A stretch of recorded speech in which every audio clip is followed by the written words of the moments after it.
Thank you so much. Good afternoon. Like you've heard, my name's Allan Musonda. I'm coming from Zambia. Just pointed. Where is Zambia? Yes. So Zambia, in relation to Spain, this is the whole of Africa. That is Spain, and Zambia is here.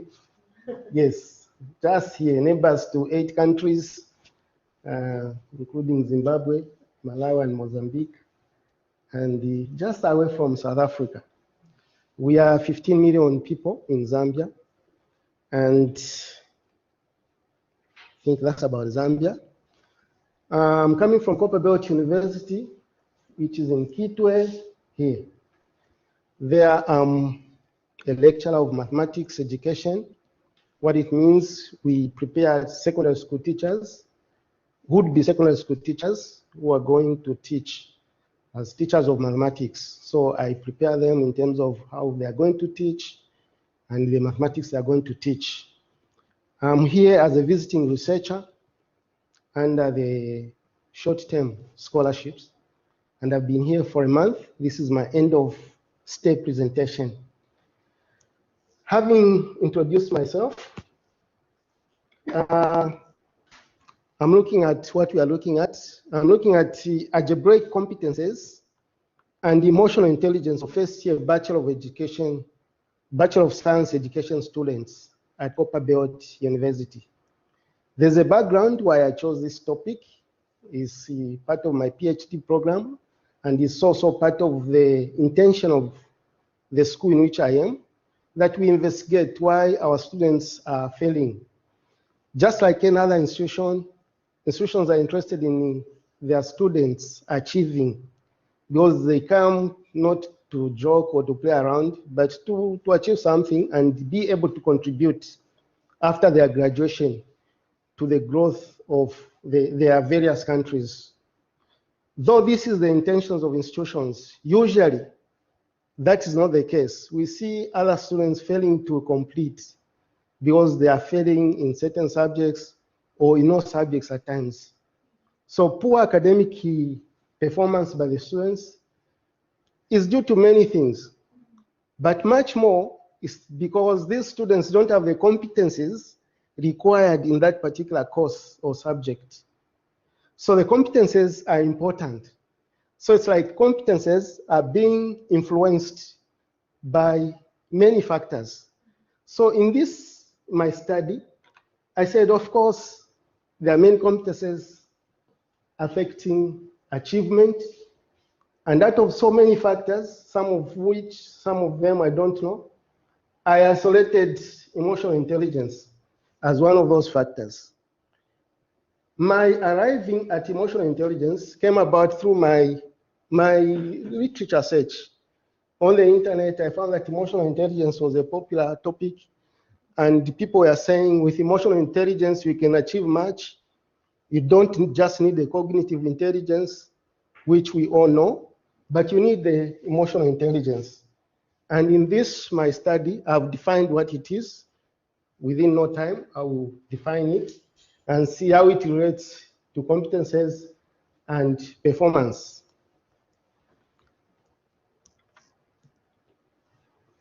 Now, I first go to define what competences are according to those authors and according to the Tuning Project. Competences are seen to be the knowledge, the understanding, the skills, and the abilities which an individual student or person possesses. So it can be knowledge, it can be abilities to do something, it can be the skill, and it can also be the understanding. And the competences are divided basically into 2, the generic competences and the subject-specific competences. Generic competences, as the word implies, are general. Those things which we want our graduates, when they complete their degrees, to be able to do. Obviously, we expect all graduates to be problem solvers, regardless of the subject which they've studied. Whether they studied physics, engineering, economics, we expect them to be a solution to our countries. Now, having said that, Our tuning project has identified many subject-specific competences, and mathematics, I find it to be one of those subjects, and I'm happy because I have this mathematics background, both as a teacher of mathematics and also as a teacher educator. And I isolated 3 of those mathematics-specific competences. One, which is profound knowledge of elementary mathematics, as is being taught in secondary schools. Obviously, anybody who is training to be a teacher is expected to be competent in the mathematics taught at secondary school. And also the ability to extract qualitative information from quantitative data. If somebody is given a question, a word question, you should be able to translate it into a mathematical equation and be able to solve it. Several examples of such questions exist in mathematics. And in my questionnaires, I formulated many of those questions where you have a word question and then you translate it into a mathematical question. That goes to the 3rd point, which is ability to formulate problems mathematically and in symbolic form. The students, when they graduate, one of the subject-specific areas, they should be able to translate the English language into mathematics language and attach symbols, the X, the Y, the Z, and solve the solutions, whether it's the simultaneous equations, whether they are quadratic equations, as the case may be. Now, when you look at mathematics, mathematics has many branches. There's algebra, there's arithmetic, there's geometry, there's trigonometry, there's calculus. And part of statistics is also in mathematics. Now, I isolated algebra to say, okay, we have the subject-specific competences, which is mathematics, but within mathematics, there are other branches, which as you advance in mathematics, they even emerge to be subjects on their own. You can major in statistics, you can major in algebra. Now, I'm saying for first-year students, algebra is very important because it's found in all other branches. It runs across. And these branches, they're connected to each other, but algebra is more connected because whatever question you may have, you need to apply algebra to solve it. Because most of the things which are done in algebra are equations, and equations are all over. So concepts in algebra run in all branches of mathematics. Like the question which is there, we are saying given 0 degrees, then theta 360 degrees. Solve cosine squared theta plus 3 sine theta is plus 3 is equal to 0. This basically is not an algebraic question. It is a trigonometric question. But you need the algebraic principles to solve it, like I've demonstrated here. First, you need to express, you need to take what we call the identity, which is this one, is it? This one? The identity in trigonometry, where this plus this is equal to 1. And then make cosine squared theta the subject of the formula. All those I'm mentioning are competences in algebra, subject of the formula. That's why I've put them in blue. Express in similar terms. That's an algebraic vocabulary. Subject of the formula, and you have that. And then replace, where there's cosine squared theta, you replace it with this here. So that they're all in one terms. You are talking of sine theta squared or sine theta only. Now, when you reach this stage, yes, this stage, you can now replace this in here, and the equation will result into this. And eventually, the equation will be this one, when you multiply by -1. So such types of equations, when you look at it, it's trigonometric, but it reminds you of quadratic equations. And you say, okay, in algebra, I remember we did x squared plus bx plus c is equal to 0, which is a quadratic equation where a can be anything, but it shouldn't be 0. When it is 0, then it stops being a quadratic equation. It becomes a linear equation. When a is 0, it will be bx plus c, which is linear, another type of equation. So we are saying a must never be 1, must never be 0. If it is 0, then everything collapses and becomes linear. But b can be anything, c can be anything. So that is the QE, quadratic equations, another type of equation. Then you say, okay, this resembles that. Suppose I say, instead of sine, I say let sine be sine theta, let x be sine theta. And then wherever there's sine, I replace it with x. Then I'll say, okay, here I have sine, but it's squared, so I'll square my x plus 3x. Wherever there's sine, you put x. Minus 4 is equal to 0. At this stage,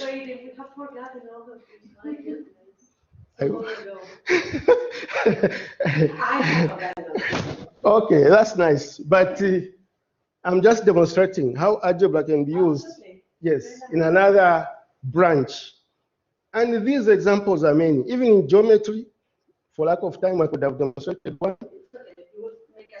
Yes. So here now, you use algebraic principles to factorize. And this is a perfect kind of factorization because there are 4 kinds of methods you can use to factorize. You can use completing the square method. You can use graphical method. You can use just the roots themselves, or the graph, or the computer. So now, we say these competences, as outlined, you solve the question, and after you reach x is minus 4, and x is 1, you go back to the trigonometric kind of arrangement. You use the algebra to find the solution. Then you say, okay, but my x is sine theta. So I'll replace it. Sine theta is minus 4. Sine theta is 1. But this does not exist. So you discard it. In mathematics, not everything you find is a solution. You need to interpret it. So this one doesn't exist. If you have a calculator, you punch what is arc sine of negative 4. The calculator will say error. Either error 2, error 1, etc., etc. But if you say theta is arc 1, you get 90 degrees. So this is our solution. We've used algebra to find the answer to our trigonometric problem. Now, algebra-specific competences and emotional intelligence. What is the relationship between algebraic competences and emotional intelligence? Why the two? It's because while algebra is running through all other branches, we suspect our students are failing because they don't have enough emotional intelligence. Now, what is this emotional intelligence? Gorman, one of the pioneers of emotional intelligence, articulates 5 components of emotional intelligence. 1, knowing your emotions. We all have emotions. Though some people say, I don't have emotions. It's not true. We all have emotions. So we should know our emotions and then how to manage those emotions in relation to other people's emotions. And that will help us manage relationships with other people. Because other people have emotions, we also have emotions. Then we know how to motivate ourselves, even as we recognize, understand other people's emotions. Now, if you look at my diagram, starting from here, when you go in this direction, you're talking of the other person. When you go in this direction, you're talking about yourself. While you know your emotions, you should manage them and motivate yourself to go higher. Nobody doesn't want to go higher. We don't want to remain at the same place. We all want to go higher. So we motivate ourselves while recognizing, understanding other people's emotions also to progress. This direction, you manage relationships. You can't know people's emotions per se, but you need to manage relationships. You can't manage other people's emotions, but you can manage the relationships while recognizing and understanding their emotions. Now, this is helpful in learning, as literature has suggested. Emotions are helpful in learning because with help from others, you can progress. But if others are shunning you, then it becomes a problem, more especially to first-year students who are just coming in the university, trying to settle down. They don't have friends. Some of them, like in Zambia, they're coming from remotest places you can ever think of. Very remote. And maybe from his school is the only one who has come to university. He needs to know to say, well, I'm here alone. I need to make friends. And he needs to involve emotions. Emotional intelligence has a history ranging back, some people say as far back as Darwin or Darwin. But in my study, I'm looking at 1920s, when Thorndike suggested that there's a kind of social intelligence, which means understanding, that is social intelligence, understanding other people's emotions and living in harmony with other people. Social intelligence, as the word implies, living in a society with other people. However, the term emotional intelligence came into existence for the first time, according to my study, in 1985, when a doctoral student by the name of Wayne Leon Pine used it in his dissertation. And then people got interested. In 1990, two researchers, Peter Salovey and John Mayer, also started trying to study the concept. And they said emotional intelligence has to do with coping with one's emotions and making them relevant to other people. However, it was in 1995 again when Gorman, who was a journalist, suggested the 5 domains which I talked about. And apart from him, other researchers came on shore, including Schut and others. I've mentioned Schut because I'm using his model of measuring emotional intelligence in this particular study. We have measurement tools to measure emotional intelligence. And these measurement tools are divided into 2: self-report questionnaires or performance kind of tools. And many people have developed these tools. But in my study, I'm looking at the Schut self-report emotional intelligence, which has different names, but it's the same thing. Others call it SACE, others call it SATE with 1 S, others call it SSRET, but it's the same thing.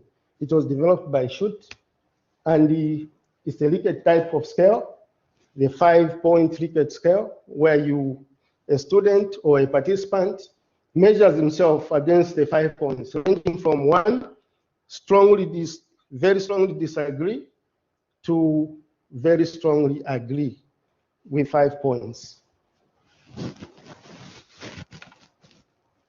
Segment of the problem. Why the study? I've already given hints why this study is necessary.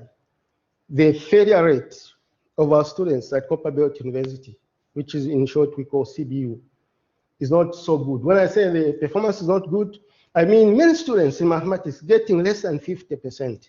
Those 50%, that is our passing mark. So many of them getting less than that. Then the questions come. These are the best students we've collected from the country, from all over the nation. Back home, we call them the cream of the nation. You know what cream is, all of us. Yes, the best of the brains. But the same best of the brains are failing, as reflected here. For the last 4 years, that has been the performance. And I've been teaching the other groups, not these, but the other groups of first years, engineering students, natural resources students, but the performance is more or less the same. Why should these students fail? Because failure impacts negatively on many stakeholders: government, the university itself, their parents, and the students themselves. Instead of graduating on time, they are delayed. Some of them are even excluded apart from being delayed because they need to clear the course.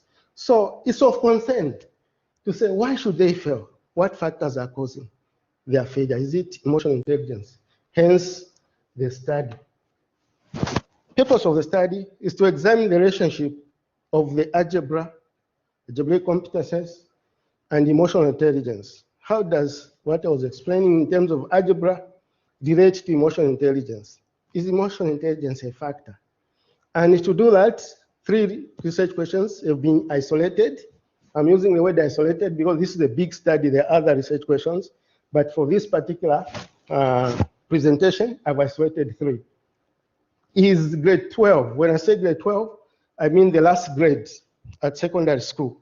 We call it grade 12. That is at high school, the last grade, before we go into university. We call it grade 12. Is the grade 12 level algebraic competences of the students in correlation with their first year university level algebraic competences? The algebra they learn at university and the algebra they are coming with from secondary school, is there a correlation? If there's correlation, well and good. If there isn't, then where is the problem? Number 2, is there a significant relationship between students' university algebra test scores and their emotional intelligence? Number 3, is there any difference between males and females in terms of their emotional intelligence? The study I've already indicated is very important to the university, to us as lecturers, to understand the students we are teaching, and also other researchers who may wish to investigate more on this particular topic. Methodology: I used a correlation research design for this particular study. And I carried out the reliability tests for the instruments. For the SAT, it is already validated, but I did also check on its reliability by calculating the Cronbach alpha, and it was found to be 0.79, which wasn't bad. It's very good. And then for the algebra test, I did what we call parallel forms of reliability, where you administer 2 similar tests after an interval to the same group of students or participants. And I got for the algebra test at grade 12, 0.889, yes, which is 0.9. And for the university one, 0.859, which is almost 0.9, almost the same. The participants are 143 students from Copperbelt University who are studying to be teachers of mathematics. And they did purposive sampling, meaning I took the whole group by purpose because they are the group I'm interested in. That is 25 females and the 2 males. They fully participated. What it means by fully participating is out of the 143 on the register, some didn't even report, others just wrote 1 test. They didn't write all the 3 instruments. They didn't participate in them, so they were excluded. And what did I find? First research question: is there a correlation between the 12 level algebra and the first year university algebra? I used Pearson's product moment coefficient of correlation, and I found that the R was 0.665, which when you round off is 0.7. And the P, I found it 0.00 less than 0.01, the level of significance. And with this, I concluded to say, yes, there's correlation, because 0.7 is good enough, and R, there's correlation, quite all right, meaning this is good, because the students are building on what they already know into what they want to know. So this is fine. And second research question, is there a significant correlation between students' university algebra test scores and their emotional intelligence scores? Again, I use Pearson's product moment coefficient of correlation method. And for this one, I found R to be negative 0.145 and the p-value to be 0.135. So since the p-value is greater than 0.05, it's not significant at this level, 0.05 level for a two-tailed test. So what does this mean? It means emotional intelligence in this particular case is not a factor because the p-value is greater than the significance level at which this test was set. So it's not an issue. There are other issues affecting performance or achievement of students in algebra. The third research question, is there a significant difference between the males and females first-year students in their emotional intelligence? Who are more emotionally intelligent, the males, the females? I did a t-test, and I found that the mean difference of the two kinds of gender is 5.168. The T is negative 3.584. And the degrees of freedom is 5.754. Then at significance level 0.05, I found 0.00, which is less than 0.05, with a 95% confidence level, with a difference of 2.497 and 7.838. Since the p-value is less than the level, the significance level, I took the results as saying, yes, there's significance between the males and females. And when I look at the data further, I found that the females are the higher mark, and the mean difference of 5.168 is suggesting to me that the female students are more intelligent than the male students. So there's this difference. And this agrees with the other studies which I went through during my literature review to say, generally, in most cultures, females are more emotionally aware than the men. They are considerate, they are kind, and all those issues. Now, what am I concluding? And what are the recommendations? I'm concluding that I found a fairly good correlation between achievement at grade 12 and achievement at university level. That is, for me, that is a good conclusion.